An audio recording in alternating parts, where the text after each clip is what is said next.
Referendum consultivo sull'autonomia. Veneto e Lombardia alle urne il 22 ottobre. A concordarla, cronoprogramma alla mano, i due governatori Zaia e Maroni, ma per il Veneto quella data ha un sapore tutto particolare. Sarà una grande occasione per il tanto sospirato, il tanto agognato referendum. Lo faremo peraltro in contemporanea con la Lombardia, sapendo che 15 milioni di cittadini, 5 milioni del popolo veneto e 10 milioni del popolo lombardo andranno a votare, più o meno un quarto della popolazione italiana.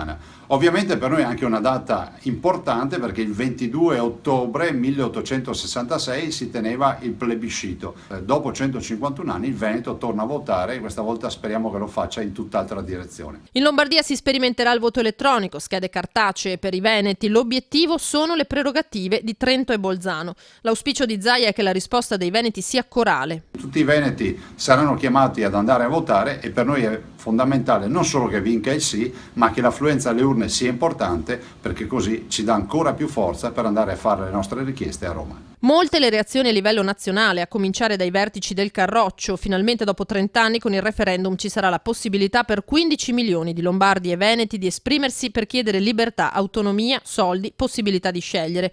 Così il segretario Matteo Salvini. Referendum conseguenza di una lunga lotta, è stato il commento del leader storico Umberto Bossi, convinto che nonostante si tratti di referendum consultivi, cambierà che andremo a trattare con Roma, con lo Stato, non si poteva più aspettare.